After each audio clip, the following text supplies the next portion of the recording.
बाजी का जादू चल चुका। बाजी जो चाहती थी वही हुआ।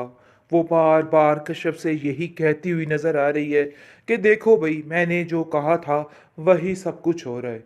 लेकिन तुम्हें अकल नहीं आई। तुमने अपनी ही मर्जी की, अपनी ही धुन में चली गई, लेकिन मेरी एक नहीं सुनी।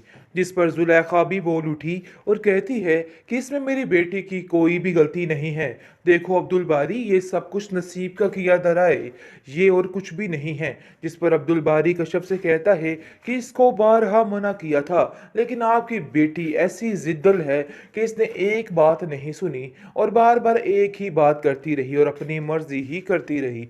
लेकिन अब जाकर इसको अंदाजा हो गया होगा कि इसने कितना गलत काम किया है। जिस पर कश्यप कहती है कि मुझे किसी चीज का कोई भी पछतावा नहीं, क्योंकि मैं जानती हूं कि मैंने कुछ गलत नहीं किया है। आप लोगों की इन बातों से मैं पिघलने वाली नहीं हूँ। यानी कि अभी भी हर धर्मी वहीं की वहीं है। हालांकि वो हक पर है, लेकिन ये लोग नहीं समझ सकते हैं। वक्त का तकाजा ये था कि जिस तरीके से ये खामोशी से अपना काम कर रही है, ये भी फिलहाल खामोश रहती, कोई ऐसी बात ना करती। लेकिन उससे मुनाफकत नहीं हुई और उसने हक की बात को यानी कि कहना मुनासिब समझा। है ना। आप देखेंगे कि जो कश्यप है वो कहती है कि देखें, मेरे साथ जो कुछ हुआ है इन सब चीज़ों में सिर्फ और सिर्फ मैं समझती हूँ कि शमीम आपा का हाथ है, क्योंकि वो कभी भी मुझे खुश नहीं देख सकती थी और आज वही हुआ जो वो चाहती थी। लेकिन आज वो माने या ना माने, लेकिन हकीकत यही है। आगे से शमीम कहती है कि वाह कश्यप वाह, ये बड़ा अच्छा तरीका है दूसरों पर अपनी बातों को थोपने का। तुमने भी वही काम किया जो कुछ तुम करना चाहती थी। अरे आप लोगों ने तो सायरा की फैमिली के साथ भी यही सब कुछ किया है। सारा कुछ खुद कर कर आके खुद सारे साइड पे हो चुके हो और दूसरों को ब्लेम करते हो। शर्म नहीं आती आप लोगों को ये हरकतें करते लेकिन अब हुए? देखेंगे नसीम कहती है कि नहीं, ये बातें करने की ज़रूरत और बताने की ज़रूरत तुम्हें आपा शमीम को है, क्योंकि आपा शमीम ये सारी बातें नहीं समझ रही हैं और उनको ऐसा लग रहा है कि जैसे मैं यहाँ पर मुफ्त की रोटियाँ तोड़ रही हूँ। खैर अब देखेंगे कि दूसरी तरफ काफ़ी ज़्यादा परेशान हो चुकी है कश्यप की माँ, क्योंकि आए दिन कोई ना कोई नया फ़लसफ़ा खुल जाता है और ऐसी बातें सामने आ जाती हैं जिसकी वजह से काफ़ी ज़्यादा टेंशन में आ चुकी है ये लड़की। लेकिन कश्यप को समझाती है कि कश्यप अपनी चिक चिक बंद करो, तुम्हारी भी बहुत लंबी ज़ुबान है, तुम्हें अपनी ज़ुबान को थोड़ा अंदर रखना होगा, क्योंकि मुझे लग रहा है कि तुम जो कुछ कर रही हो तुम्हारी ज़ुबान का किया धरा है। खैर आप देखेंगे कश्यप वाकई ही बहुत लंबी ज़ुबान चलाती है, बिल्कुल भी सब्र और तहम्मुल से काम नहीं ले रही है। लेकिन कश्यप अभी भी ज़िद पर अटकी वही वही की वही सरिये की तरह खड़ी है और कहती है कि मुझे किसी की कोई बात से फ़र्क नहीं पड़ता है, मैं अभी भी अपनी ही मनमानी करूँगी। यानी कि जो कुछ भी है सारा कुछ सामने आ भी चुका, लेकिन फिर भी उसको कुछ भी फ़र्क नहीं पड़ा है। लेकिन दूसरी तरफ सायरा अपनी ज़िंदगी में बिज़ी होने की कोशिश कर रही है और वो बेकिंग का काम बड़े अच्छे तरीके से स्टार्ट कर रही है और उसकी काफ़ी ज़्यादा अच्छी आमदन भी हो रही है, जिसको देख देख कर वारे न्यारे उसके हो रहे हैं और वो काफ़ी ज़्यादा खुश हो रही है और सोच रही है कि देखो जो मैं चाहती थी वही हुआ, यानी कि मेरा ड्रीम पूरा हो चुका है, क्योंकि वो चाहती ही ये थी कि वो इंडिपेंडेंट बन जाए और ऐसा ही हुआ। लेकिन आप देखेंगे कि कहीं ना कहीं सायरा को अपनी बहन की काफ़ी ज़्यादा टेंशन है और वो कहती है कि देखो कश्यप, मुझे समझ नहीं आ रही, तुम्हें बड़े ही हौसले से काम लेना होगा, क्योंकि तुम नहीं जानती हो कि ये सब कुछ करने के लिए बहुत जद्दोजहद करनी पड़ती है और तुम्हें बहुत ज़्यादा टेंशन यानी कि नहीं लेनी इन सब बातों की। जो होना था सो हो गया है। लेकिन शमीम आपा भी चैन सुकून से बैठने वाली नहीं है और वो उसको साफ साफ कह देती है कि मेरी बात याद रखना कि मैं जो चाहती हूँ वही होगा।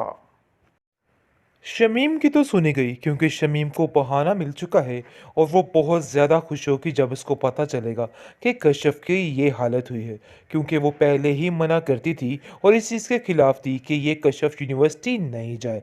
लेकिन जी आप देखेंगे कि अब कहेगी कि इस हर धर्म लड़की के साथ ऐसा ही होना चाहिए था, उसने बहुत ही गलत किया है। अब्दुल बारी अब उसको ऐसा जलील करेगा, ऐसा जलील करेगा कि वो याद रखेगी, क्योंकि वो बार बार यही बात कह रहा है कि तुम मेरी बहन की बात नहीं मानती हो और अगर तुम उसकी बात मानती होती तो आज तुम्हारे साथ ये सब कुछ ना होता।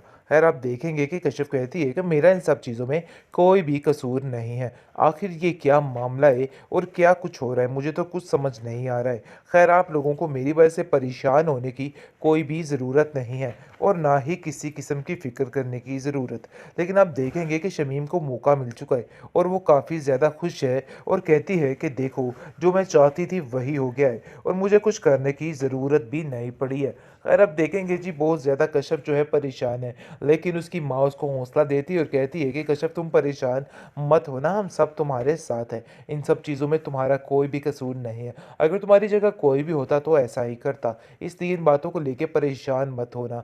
जो होना था वो नसीब में था और वही सब कुछ हुआ है। आप देखें जी, कश्यप जो है वो काफ़ी ज़्यादा परेशान है, लेकिन फिर भी हिम्मत नहीं आ रही है और वहीं की वहीं अटकी हुई है और कहती है कि मुझे किसी की कोई बात से फ़र्क नहीं पड़ता है। लेकिन दूसरी तरफ नसीम का रिश्ता काफ़ी ज़्यादा ख़राब होता जा रहा है, क्योंकि जैसे ही वो घर में बैठ चुकी है तो घर का माहौल काफ़ी ज़्यादा ख़राब हो रहा है। शमीम आए दिन उसको ज़लील करती रहती है और उसको बातें सुनाती रहती है। इन बातों से आके वो काफ़ी ज़्यादा तंग भी आ चुकी है।